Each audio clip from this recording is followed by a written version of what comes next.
Hello, and welcome to another episode of the Aravaipa Rides podcast. I'm your race director, Aaron, and with me today is the voice, Josh Maule. Josh, welcome. How are we doing, Aaron? Doing well, thank you. Thanks for coming down. Thanks for visiting us here in Arizona for a little bit, as you like to do. I like to dabble down here. You know, it's home turf. Yep. So first off, let's just go with the name, the voice. Where did you pick it up? So, gosh, this was maybe 7-8 years ago. And, you know, at the time, I'm still a little bit of a baby announcer. I've been in this for almost 11 years now. Okay. And lots of little grassroots stuff, little triathlons here and there. And I'd get athletes that would show up at all these races. And somebody just happened to say at a race, man, you're everywhere. You're all over the place, man. You're the voice. And people started kind of calling me that. And I'm like, all right, so I'm kind of the voice of Arizona cycling. So we'll go with that. You know, I was doing Valley of the Sun and state road race championships and tons of mountain bike stuff with the Mountain Bike Association of Arizona and various other one-off events.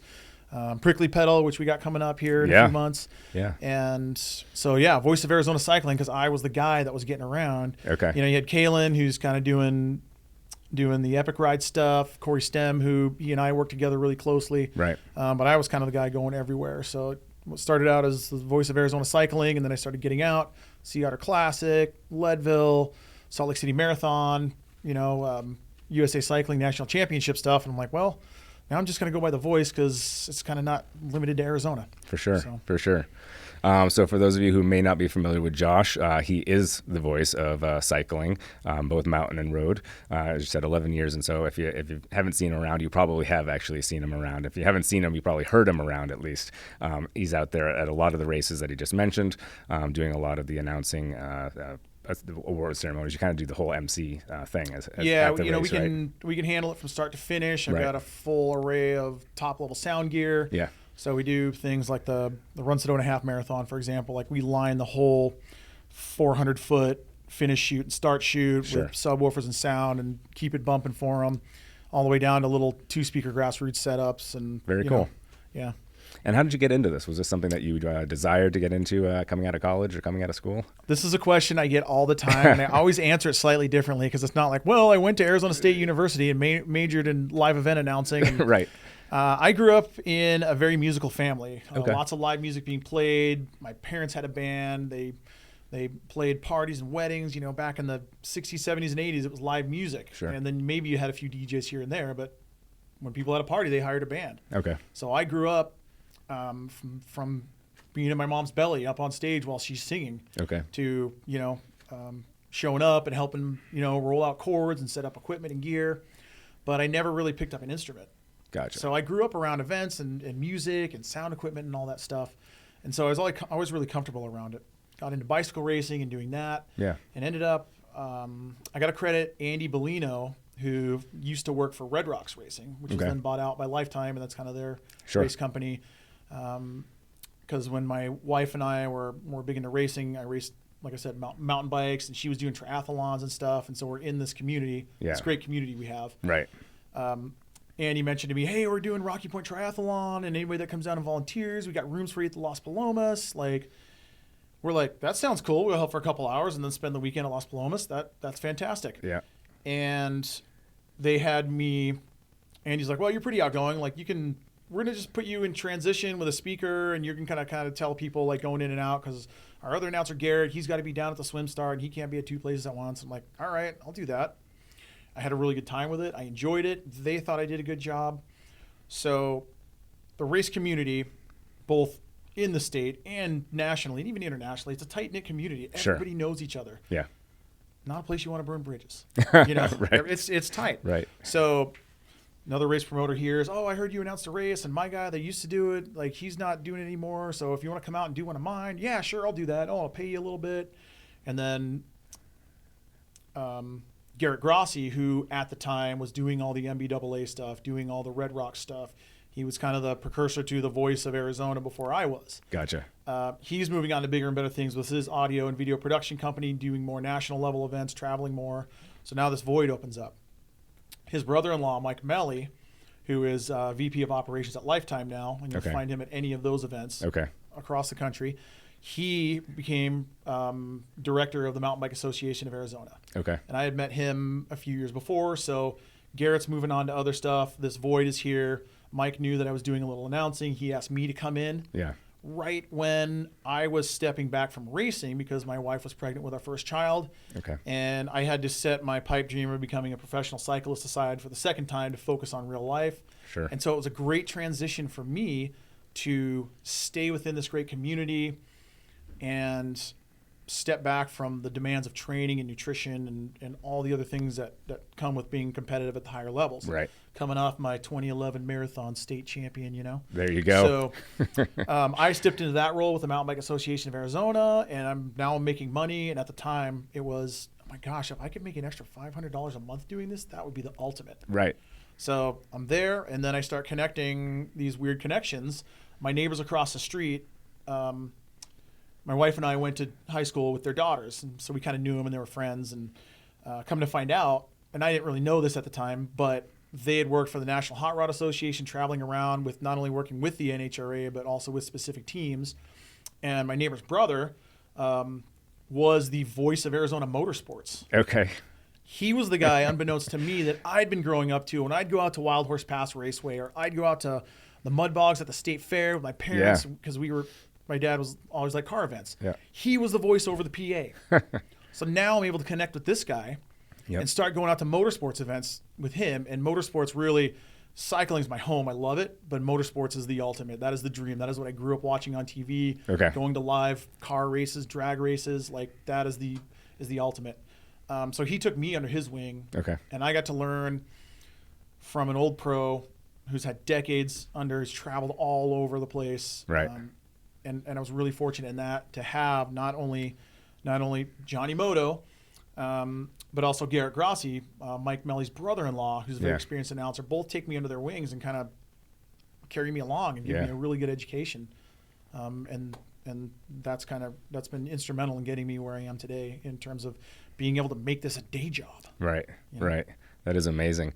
How long did that take to kind of go from making that, not the money part, but the side gig, as they call it, right? So the $500 a month to now you can do it almost full time. Yeah. So it's been about 7 or 8 years. Okay. And a lot of things kind of came into place where I was very lucky to kind of let that happen. For a lot of years, my best friend and I ran a pool business together down here in Phoenix. Okay. After our second, 5 minutes after my daughter was born, my wife went back to school to become a midwife. Okay. And she found her dream job in Shiprock, New Mexico. So she goes up and interviews for this job, which she really wasn't planning on taking seriously. She was just going for the sake of the interview to see what it was all about. And she comes back from the interview and she's like, I get X, I get Y, I get Z. I only work 40 hours a week. And these are the benefits, and this is what we'll pay in health insurance. And we can live in Southwest Colorado if we want. And I'm like, wait, you mean like near Telluride and Durango and Moab, where when I do family trips, that was our favorite place in the whole world? Like, you mean we can go live up there? And it was like, yeah, we can do that. So at that point, I said, we got to do this. The kids are young enough. We got to go up there. We have to do this. Yeah. So we moved up there, and that was 5 minutes before COVID. Okay. But at that time, in those moments, I was then stepping back from the pool business down here. I was working remotely up there, but kind of realizing that wasn't going to work the best, and I had to step back from that because the demands were just too high. Okay. So come COVID, everything grinds to a halt. You guys know, you guys survived it. I somehow survived it. Yep. Most of our great race companies did, but it was brutal, absolutely brutal. We all had to get creative. Yeah. But coming out of that, things just absolutely picked up, and it was at a point where, all right, I've stepped back from the pool business. I've got enough stuff coming in where if I can juggle this and not say no to, not turn down jobs, but still take care of people. Yeah. And that's where Corey Stem has been a huge help. And a few others where I've been able to slot them in and handle announcing events just above and beyond me, because I can only, this isn't like voiceover where I can do a bunch of voiceover jobs and commercials and stuff or whatever. Right. I can only be in one place at once. Correct. So it's been almost overwhelming. It's been tough with the amount of work I've got coming in and trying to schedule everything, but I've been able to do it where I've been able to take care of all these race promoters, be at these great races, and keep everybody happy and keep the ball rolling. Very nice. Well, they are, from what I see in some of the science magazines, they're getting close to cloning. So maybe in a few years we could get a couple of you, and then you could be in a couple of different places, right? Yeah. Well, I'm grooming my son Miles. For better or worse. Wait, hold on. Let me try that again. I'm not grooming him because that's creepy. My son Miles, he gets on the mic every now and then. I work with him, and we kind of dial in when he's got to do public speaking stuff at school. So he might be somebody coming in to take over things here when I have a few more gray hairs and he's a little taller and weighs a little more and has a few more trips around the sun.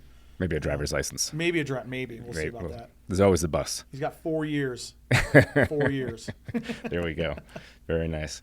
So you said, are you still doing you're not doing the pool, but do you have another gig then still that kind of keeps you steady work, or has this actually gotten into that, your day-to-day job? Yeah, so I do. And one thing I've always had trouble with is knowing when to say no, knowing when to set limits on things. Okay. And that's something I'm really trying to be better about now, is pacing myself and not pushing myself beyond my limits.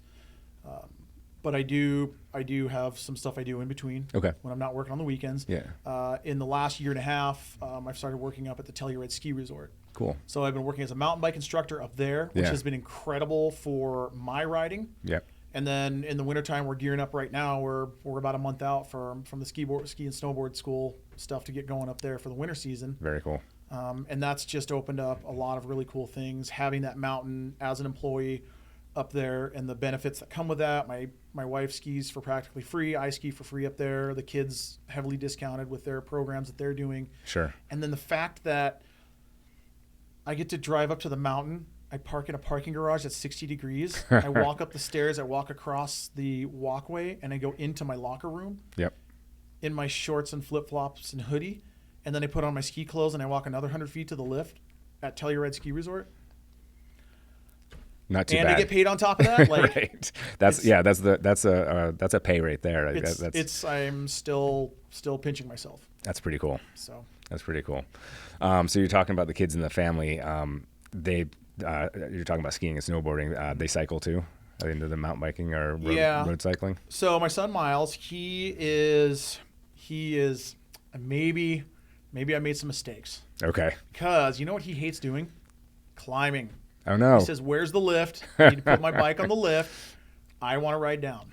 So he's got a really sweet downhill bike. Yep. And he's up with me at Telluride at least once a week. Okay. Thrashing at the bike park, and yep. He's learning gap jumps and getting bigger and better. We got over to Winter Park, and he rode some of the more difficult trails there this year. Nice. So it's really cool.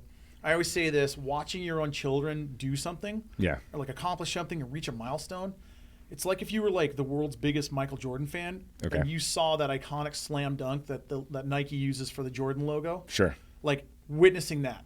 That's what it's like every time your kid does something awesome or amazing. Like when we went to Silverton, we were hiking and we were skiing chutes, and go for it, Miles. You go ahead of me, and I'm just sitting there watching him make turns down this chute. Yep. And it's like, I can't believe I'm doing this with my son. My That's daughter cool. Willow, she's decided to take up snowboarding, and we had our last day of skiing in April up at Purgatory. And just getting to spend the day working with her to the point where she's now linking turns and learning to kind of do spins and surface 360s at 8 years old. That's great. Like, this is so cool. My daughter, she's doing it. We're going to snowboard together. We're going to be snowboarding buddies. It's amazing. It's unparalleled. Very cool. Mm-hmm. And your wife still gets out there, even though she's not doing the Ironmans anymore, or the tries? So she is. In fact, she's going to be doing Arizona Half Ironman on Sunday. Oh, okay. Got her bike all dialed in. Nice.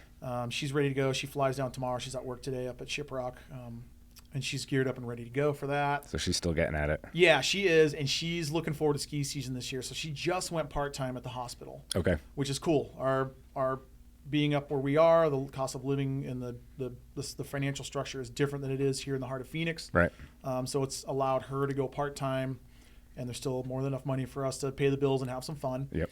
So she's looking forward to really getting in some skiing this year. She wants to do more backcountry stuff. Nice. She wants to do, bigger, more difficult terrain, ski probably twice as many days as she did last year. And then it's in and on to rafting season right after that. Oh, wow. So you guys are all into everything. Yeah.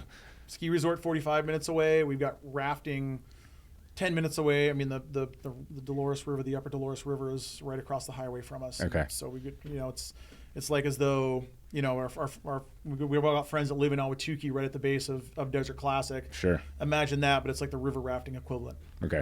So very cool. Awesome. Being where you are, and I think you said it in case anyone didn't hear, you're in it's not California, Southern Colorado. I'm kind of switching it to California though, but where there's a lot of your voiceover commercial work normally gets recorded. Do you do it at home? Do you have a studio?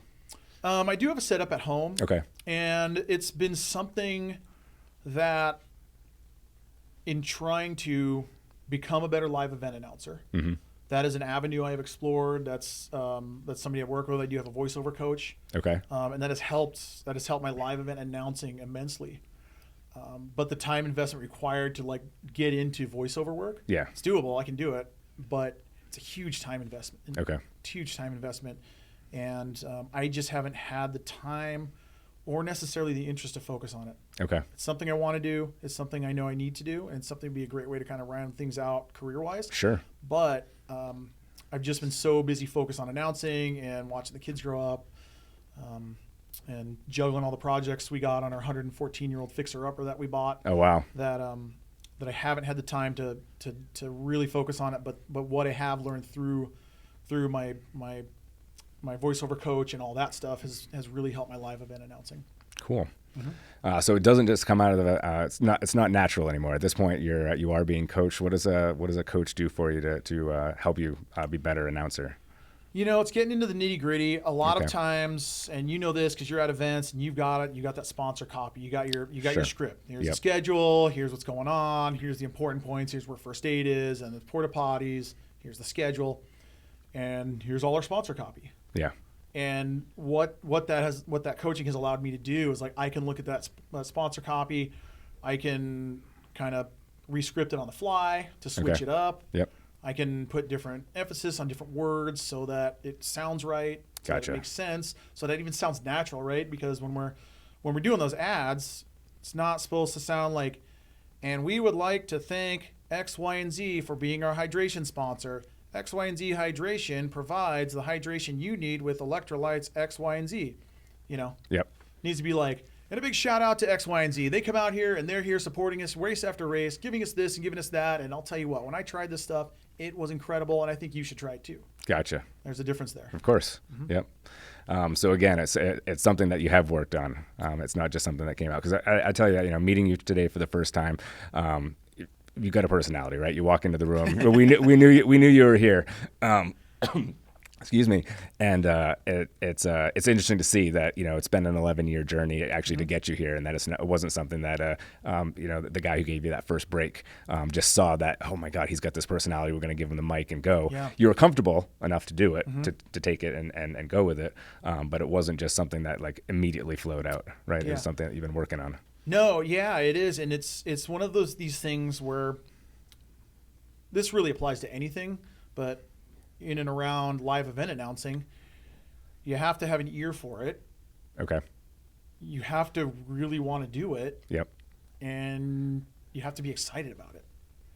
And I know people that I see at the races on a regular basis where it's like, dude, I've got a second mic. You need to just sit down with me and we'll just like go because this will be hilarious. It'll be fun. Yep. It'll be engaging. And the minute you put a microphone in front of them, it is crickets. They clam up, and it just takes a certain level of comfort. Sure. That doesn't come naturally. That very first paid event I did for Shannon Linder of the AZ Trail Race Series, Shadow Cat Racing, I just remember thinking to myself, don't say anything unless it is relevant or it's funny. Okay. And that was the only thing I had in my head. Okay, wait, hold on. I think it's probably time I say something. What can I say that's either relevant or entertaining? Yep. Oh, okay, well, let's remind people when awards are going to be, and just starting from there. Yeah. And then getting comfortable.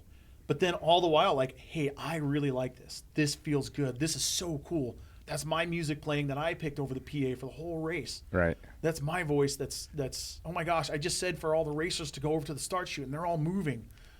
I feel powerful. That's pretty cool. Definitely. Well, looks like it's something that you definitely like. I mean, you obviously are doing tons of races now. About how many a year are you? If we include what I've got, Corey and Shota, and That's right, also I've got a female talent, Ginger, who gets out there every now and then, who's really good. She's my wife. Okay. And she's got a talent for the mic too. Gotcha. We're probably 70 events a year. That's great. Yeah. And you're all over, not just Colorado and Arizona, but I was in go west and east. Zirconia, North Carolina last weekend for Collegiate Mountain Bike Nationals. I go to Oakland, California for the Habitat for Humanity Cycle of Hope tomorrow. Yep. I'm good to go wherever you need me. That's great. Yeah. That's awesome.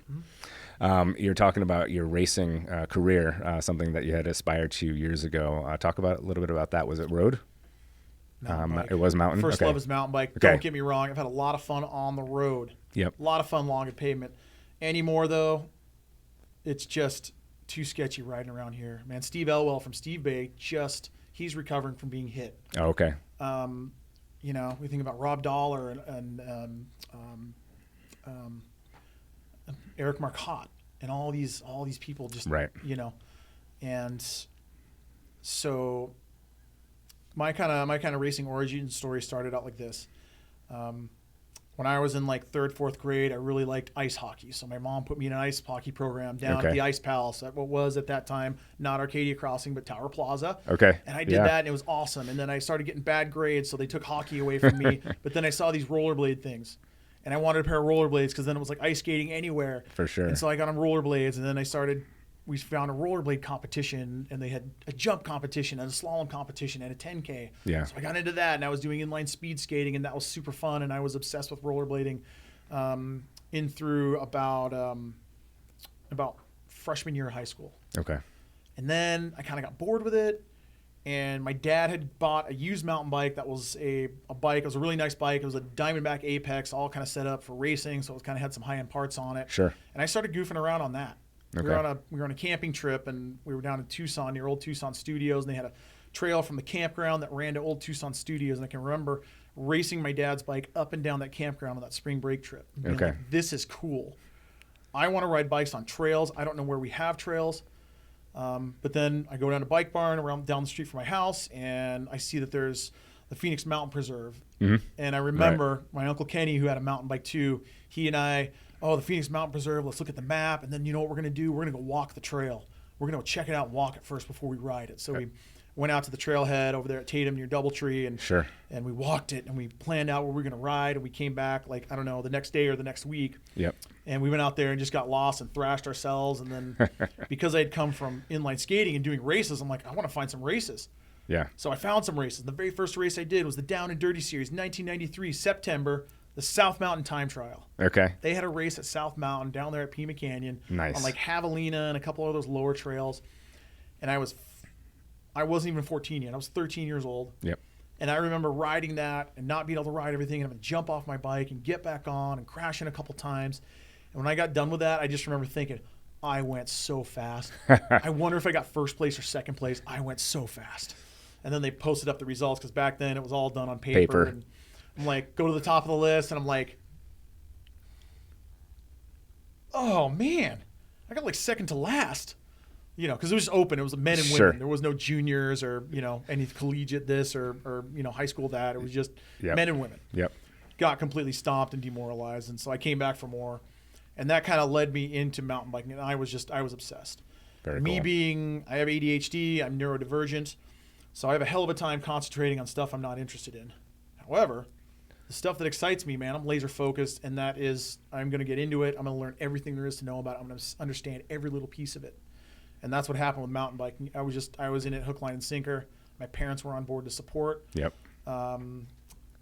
We had a great community back then. We had Casey's Classics Bike Shop over on Central and Camelback that kind of took us under their wing. My parents kind of ran the team there. Nice. And I kind of came up through the MBAA ranks. Yep. In there. Eventually picked up a coach, a guy named John Card. He was one of the very first African-American pro mountain bikers, along with James Bethea, who's up in Clarkdale and up that way now. And he coached me. He was like a second father to me all the way through freshman year of college, when I was working working my way up to the pro ranks. I was an Arizona pro, national semi-pro. Okay. At that point, I was on the verge of burnout. Really? Absolutely. At that level, at that time, we're talking the late 90s, 1997, 1998, 1999. Yep. I mean, mountain biking was huge. Lance Armstrong was doing his thing at the Tour and then dabbling in mountain bikes. Yep. And you had all the big names, Missy, Tinker, Miles, Ned, all those guys. They were like WWF wrestling stars. It was huge back then. It was massive. And the pressure was a lot. Riding for these bigger teams. As you move up in the ability levels, going from a beginner up to pro and expert, the demands to stay competitive in and around training get to a point where it is you eat, breathe, and sleep your bicycle. Right. You are every meal you have, every bit of sleep you have, every drop of water every drop of any liquid you drink has either a positive or a negative effect on race day. Sure. All through training. Yep. And trying to juggle school and all that stuff, being at ASU, like I cracked. I couldn't do it. Gotcha. And I stepped away from the bike. I moved into doing some downhill and gravity stuff. And it was super fun, and I really enjoyed it. Had a lot of fun doing that. And then I stepped away for about 7 years. Oh, wow. Yeah. That's a long step. Yeah. So in that time, I got married. I did a lot of water skiing. I was teaching snowboarding up at Sunrise Park Resort. Sure. Did that for a few years, and went through a divorce. Okay. And it was the only divorce I've been through, and compared to other people's divorces, it was child's play, but man, that was tough. Gotcha. But in that time, I found my way back to my bike. Okay. And I got out and I started riding again, and you know what? Maybe I'll do a race. Maybe our legs are coming back a little bit. Got back into racing a little bit. And that's right around the time that my wife and I, Ginger, reconnected. And I say reconnect because we actually went to high school together. Okay. And we reconnected through mutual friends and living still in kind of the same neighborhood. And she was getting into bicycle riding. Yeah. So we ended up hanging out. And at that time, I moved towards the long distance endurance stuff, the barn burners, the 6 and 12 hour races, long distance stuff, and did really well there, and was doing great. And I did that for a couple of years. Finally got my state champion jersey in 2011 in the marathon category. Nice. Had podium finishes at Tour of the White Mountains and the Whiskey Off Road and the Chupacabras 100. Nice.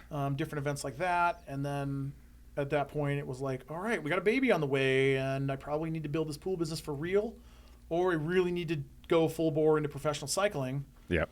Kind of looking at it, here we are, fork in the road. Like, I think I need to do the responsible thing here and go this way. And that's when announcing fell into my lap. Yeah. So. Pretty good. An incredible story. Jeez. I mean, it's like, from one right into the other. I mean, we talked about them in reverse, but I mean, the way they link up, not only were you able to stay in a sport and a community that you liked, but obviously you're good at it because here you are 11 years later and it's blossomed for you. I mean, I'm grateful that I'm here. Yeah. You've gone professional in the speaking versus the actual racing. So do you still race at all? Get on the bike and get out there just to, more for fun, but for race, it's really competitive fun? It's really only for fun and to kind of progress in my skills. Okay. And what I've really enjoyed about that is that I'm not worried about a race. I'm not worried, how am I going to end up on the results? How am I going to look? Those early years of racing in my late high school into my early college years, my self-worth and identity was tied to my race results. Okay. It was super unhealthy. Sure. When I came back into racing later in the 2009, 2010, 2011, I was able to kind of separate that a little more. Mm-hmm. But that's always kind of still been there. Oh my gosh, on the group ride this week, I went out for Hour Power and I got stomped on the Mummy Mountain climb. Damn, I must not be. I feel like dirt now, Right. So that was still there a little bit in the background, but more of in a little more of a healthier space. But since in the years that the announcing has picked up, I'm at events every weekend. I'm already there. Right. And those few weekends I have off, I either want to be at the ski resort with the kids, or like, oh my gosh, I'm going to sleep in on Sunday, and then I'm going to get up and mow the lawn, and then we're going to go to Bed Bath & Beyond, and maybe we'll go to Home Depot. I don't know if we'll have enough time. It's like you get to kind of do the typical American suburban weekend. Yeah. Yep. So I'd love to do some races. I really enjoyed the last event I did. Jamil invited me out for one of the Summer Night Ride Series races at McDowell Mountain Park. Okay. And I raced that. Nice. And that was probably the last event I raced at. Gotcha. Yeah. So it was probably 2019 then, right before you moved? Yeah, that would have been like 2018, 2019. I had just gotten my Pivot Mach 5. Okay. Right in there.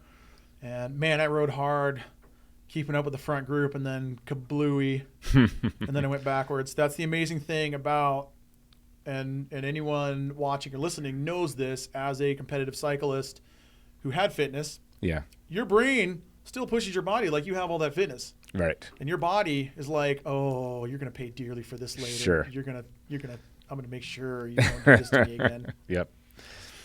Do you think some of that mindset change, that competitive focus that you had, did some of that soften? Was it a proactive change, or was it some of it just like the natural kind of progressing of aging? You know, you realize that there's more to life as you get a little bit older. You know, start having kids, getting married. That the racing, and you're already out of the competitive part. I know this, but was that sort of some of that progress made just in that natural growth? Yeah, there's been, I've been trying to do a lot of personal work in and around just improving myself and being healthier in and around that type of stuff. And one thing I've come to know, and this is looking back at the years of competition and where I'm at now, is the memories aren't standing on top of the podium. The memories aren't going back on the computer and seeing my name at the top of the race results. Yeah. That's not where the memories and the joy and the value are from. Okay. The joy and the value, the thing that has stood out to be important were those trips and camping overnight in those race parking lots and the connections and the relationships you build. Right. It is no different than what an organized church is supposed to be. It's supposed to be about community. It's supposed to be about fellowship. It is supposed to be about forging connections and living experiences and having these spiritual connections. We, on our mountain bikes, just do it a little different way than what might happen inside the walls of a church. Yep. Yeah. When I'm up above the tree line up outside of Rico and I'm looking down and I can see mountains for miles and I've just got single track in front of me, that is when you're just like, universe / God / whoever, thank you for this. Right. Thank you for this. These are the moments. Yep. And so that's what stands out to me. Yeah. And that's what I get now. I get that without having to sign up for a race or have an entry fee or have rankings. Yep. That remains. So that's where I'm at with that. Yeah. I've said it before on the podcast here too. I think the community is a huge part of this sport. And I think, especially when you look at the youth groups, school, composite teams, whatever, and you see that, they're out there and they're going after it. And, if they know they're front of the pack, they're going for that podium, then they get off their bike and they're playing like kids in the parking lot afterwards, or they're just racing the bikes, like you were down that road in Tucson. They're having a blast. They're 10-year-old, 15-year-old, 18-year-old, whatever, but they're still kids and they still have so much fun. And, 10 minutes ago, they were shoulder to shoulder trying to get that number one spot. And then one of them did, right? Only one of them can finish first, but they're best friends right afterwards. Yeah, and you see that fellowship. I got to see that at Collegiate Mountain Bike Nationals and at Ride Rock Creek this weekend in Zarconia, where these are collegiate kids, and a lot of these top-level varsity collegiate kids riding for schools like Brevard or Fort Lewis, Colorado Mesa University, they're all like, Bear National Team, or they're riding for the Trek whatever team, or the specialized grassroots team. Like, they're all elite level UCI racers that are going. They're stopping to do this race and they're on their way to Europe, or they're going here or there. Yep. But they're still young kids, right? And it was cool to see these kids goofing off and messing around, and it brought back a lot of memories from the old days of getting into a lot of crazy hijinks all over the country at different venues. Sure. With people I'm still in touch with. Yep. And just, it's the memories, it's the experiences, Yeah. I can imagine now as you roll up as the announcer, into these same places that you were racing 25 years ago, that would be the first thing. It's like you would remember that, when you rolled up as a kid and that experience. Excuse me again. I'll say it again. The community is incredible. This community is incredible, and it's different from most other sports that I've seen. More from the outside, than from the inside that we sit at. But I think it's just an incredible space to be in. Yeah. So all these races that you do across the country, what's your favorite one to go to? That is a good question. I don't know if I have an exact answer for that. So I will respond this way. Yeah. Events where it's the same crew putting on the same race year in and year out are really cool because we all just show up. Okay. And nobody has to ask any questions. I don't need questions on announcing. I just show up and I do my thing. I set up my gear. The NBAA series, you guys probably have that with Aravaipa. There's events you guys set up at and venues you set up where everybody just shows up. There's no question where the tents are going to go or how the tables are going to be set up or where the podiums are going to go or where the PA is going to go or where the generators go. It just all happens. Those are super sweet. Yep. I also love working grassroots events. Okay. Where it's not like that because that's the only event they ever do, and it's like the city council putting it on. Yeah. And there's all this heart and love that goes into it. Yep. And it's really cool to work for an event like that and really be inspired. Yeah. I see that at the Pikes Peak Ascent this year. Okay. I worked at the Pikes Peak Ascent in the marathon. It was part of the Golden Trail World Series. We saw the record get broken this year. Yep. But it's the town that puts that on. And it's just a small, tight-knit group, and there's a lot of heart that goes into that, and people come from all over to do it, and they're excited and they're inspired. I think of Ken and Marilee from the Leadville race series, who started that race to try to save a town, and all the hard work and all the stuff they've had to figure out over the years and what it's become. And it's this huge event where people come from all over the world, and it's famous, and people are clamoring to get in. Yep. It's all about benefiting the kids of this town and pushing people beyond what they thought was their limits. And the amount of the heart and love and brother and sisterhood that's involved in an event like that. It's just there's so many events, and I come back year after year for all different reasons for all these events. Sometimes it's the people I work with. Yeah. And they're friends, and I may only see them twice a year. Right. And we spend time catching up, and we have good laughs together, and we have some great conversations in between riders or runners coming in, and it's just an absolute great time. Yep. So. Probably had the opposite too.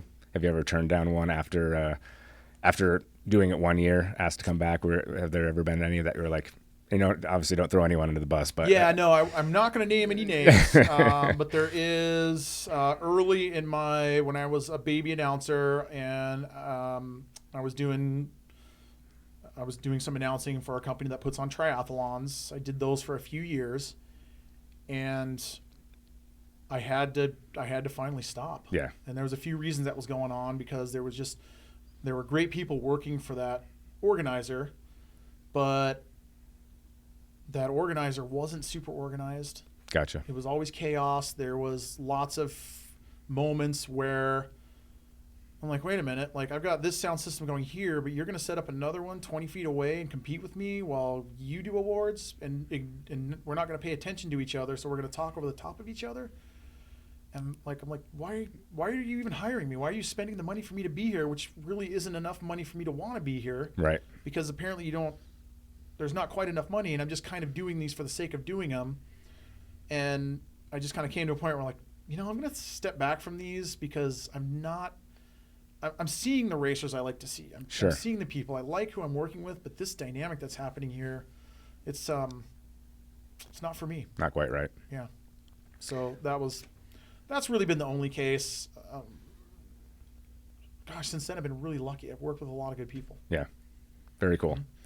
Mm-hmm. So you mentioned it earlier. The Prickly Pedal is coming back. Yeah. And you're going to be out there again, right at the helm. You've already agreed.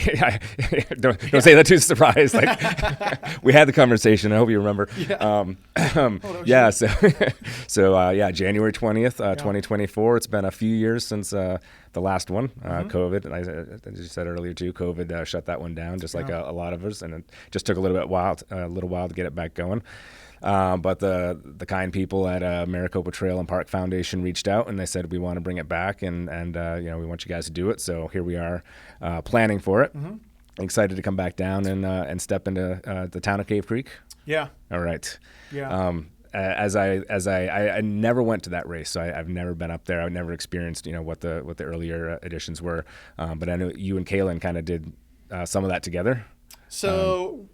The original iteration of the Prickly Pedal involved mountain bike legend Jeff Frost, who was race director at Sea Otter. Yep. He was involved in the Norba days early on. Really great guy. I work at all his events. Super great guy. So he had called me up because he kind of got the event going. Yeah. And point to point, Cave Creek to from Mellow Johnny's down to the Castle Creek boat ramp, down at Lake Pleasant. Yep. and it's beautiful out there. We're out there before the sun comes up. We're getting set up. You can still kind of see the stars. It's nice because it's Cave Creek. Yep. And the riders start gathering. It's cold. The coffee shop there, they got coffee going, and everybody's there, and you're mingling, and then you get everybody going, and point to point is neat. Yeah. It's hey, we're going somewhere. We're gonna finish somewhere else. Yeah, logistics with shuttling, but this is cool. Yep. And then oh my gosh, okay, we got the riders off now. Now we race. We got to hurry up, pack up all the gear, and get out there and get all set up and make sure we're ready for them to come in. Right. So it's kind of exciting for us. And bringing them on in and watching them finish and seeing them get across that finish line. It's not the longest race I announced, but it's still, you've still got riders that are like, oh my God, I can't believe I finished this. This is the longest thing I've ever done. And I'm excited, and you want to make them feel good. Yeah. And so I'm excited. I'm ready. For sure. Mm-hmm. Yep. So we've changed it a little bit, and I don't know if this you're talking about the beginning, so I don't know if you announced some of the others, but it's going to start at Kalen Shop at Flat Tire, and then finish at Lane 10 boat ramp. Got it. Okay. So just a slight difference, and no real mileage difference or anything like that. But I think it'll offer us the more exciting expo and start line area for Friday and Saturday. Yeah. And then we're in a parking lot. It is what it is, but we're right there on the lake. Plenty of room in that 10-lane boat ramp in the park. Yeah, that's going to be a great spot. We have finished there in the past. It's kind of switched up between Castle Rock, Castle Creek, and 10 lane. Sure. And I always like 10 lane a little bit better. Very cool. Mm-hmm. Well, that's where we'll be. Yeah. Pack you up and bring you over. So you grew up here in Arizona. Yeah. I just had a couple other questions to ask. What was your favorite place to ride when you were growing up? When you started that, 14-year-old started riding bikes. Maybe you said your parents were pretty supportive, so maybe they did take you around to a lot of different spots. But what were your favorite spots to go? Yeah, so I really cut my teeth in the Phoenix Mountain Preserve. Okay. I grew up at 32nd Street in Camelback. Yep. So I would ride, get home after school at Camelback High School, grab my bike, and then ride back down 28th Street, cut through the Biltmore, up through the golf course, and over onto the canal, and ride that down to 16th Street in Glendale, up Dreamy Draw Road. Okay. And then catch that trailhead that's kind of back there, just south of Northern, and get into the system there and just get lost out there. Yeah. Go find, that was back before VOAZ was on anybody's list, or the Pearl Charles Trail, or 8 and 8A. Those things were rough, especially on a fully rigid 26-inch bike with thumb shifters and friction shifting and all that stuff, clips and straps pedals. Yep. And then we started riding Papago on South Mountain. Okay. And so as I got into mountain bike racing, my uncles and my cousins were getting into it. Cool. And then we were building a community. So, oh my gosh, where are you riding this weekend? We're going to go to South Mountain. Oh, we got a pre-ride for the next race. It's going to be at White Tanks. So then I was out to pre-ride for these different races: White Tanks, Estrella, McDowell. Yep. Then we were racing in Casa Grande for a little while, and all these different one-off spots where we'd go pre-ride and really getting a sense for the type of riding I like to do. And so I got to say, I always enjoy being back in the Phoenix Mountain Preserve, because those are the home trails. But South Mountain, man, you can't beat it. That is a full-body workout. There's so much tech out there. Love me some South Mountain when I'm down here in Arizona back home. Now, that was you answered the question before I asked it. I was going to ask you. So now, as growing up, you comes back. What was your favorite spot? Yeah. So that's it. So and we already talked. You guys are living in Colorado. What's your favorite place to ride up there? We'll start non-park, and then you can go park. All right. Now, here's the deal, everybody. I am not trying to get everybody to move to my little 900 population town of Dolores, because we like it at 900 people. But we want you to come up and visit, because we've got so much incredible riding. Okay. So next weekend, I'm going to go ride the whole enchilada, because it's 90 minutes away from my house. Yep. Why not? I'll just go day trip, just the whole enchilada. My friend Shannon, I think, is going to come up. So the day before, we'll go to Phil's World. We'll ride there in the afternoon. And then maybe we'll go upriver and ride some of the stuff between Dolores and Telluride up in the forest while there's still a few yellow leaves on the aspens. Very cool. But again, it's just I live 45 minutes from Durango, Twin Buttes, the Overend Trails, the new Durango Mesa Park system they opened with all the flow trails. I can go to Purgatory and ride the bike park there. Or I can go to Telluride and ride their bike park. I got to be honest, I've been up there 4 years and I've ridden a fair amount, but I haven't even scratched the tip of the iceberg on the amount of trails we have up there. So much, right? Yeah. Yeah. We've got Sand Canyon too. I forgot about Sand Canyon. Okay. So down by the airport in Cortez, off of County Road G, Imagine Sedona, but there are like cliff dwellings. Okay. Yeah. Never heard of it. So we got about a 20 or 25 mile trail system. It's like a lot, very, very Sedona, Moab-esque. Okay. And there's giant cliffs. Like, oh, there's a cliff dwelling. Oh, look, there's a little one room, little cliff dwelling up there that's probably 1,200 years old. Whoa, right. That's cool. Very cool. And we can ride that year round. So, I can be at the ski resort skiing A, B, and C day. Yeah. And then go down to Sand Canyon and ride another day, or I can ride in the morning at Sand Canyon and then do an afternoon at the ski hill. Amazing. I'm still pinching myself. I found my home. It took me 42 years to find it, but I found home. Very, very cool. Yeah. Mm-hmm. Well, if anyone's out there who is listening or watching this and they want to hire you for their event, how can they find you? So pretty simple, pretty straightforward. I'm on social media a fair amount. Not always posting every day, but certainly staring at it multiple times a day. You can catch me on Instagram at Josh Maule the Voice. And last name is spelled Maule. And you can also look me up on Facebook at Josh Maule the Voice. Very good. Mm-hmm. I didn't realize until just this morning that I don't follow you on Instagram. I follow you on Facebook. I thought I had them both, and you didn't pop up. And I'm like, oh my gosh! And so you'll see me if you go on today. Yes, I'm there. Follower that's not a scammer. No, I'm real. I don't have the check, but I'm real. Yeah. I'm real. Awesome. Well, Josh, thanks for coming down. Thanks for joining us today. Lovely having you in the studio, and I'd love to do something with you and Kaylin both before Prickly Pedal, do another like a pre-race kind of a preview type of thing. So let's do that. We'll have to set something up for probably early January. Definitely. Get you guys both down here and talk about the race specifically and just go into it. You ready to? You think you can contain Kaylin? That's a good question. We might need to keep him remote. We'll bring him in on the big screen. It will be a show to remember. That's all I know. Probably highest rated show ever. Yeah. All right. Well, again, thanks for coming in. It was a great conversation. It's been really fun. Great. Guys, we talked about Prickly Pedal. January 20th, 2024. Prickly Pedal's there. Registration's open now. We do group rides at South Mountain, Josh's favorite place. Every Monday evening, we meet at Pima Canyon at 6:30. We're out there for about 60 or 90 minutes. Kind of depends on what we feel like. So come and join us. Thanks again for watching today, and we'll see you next time.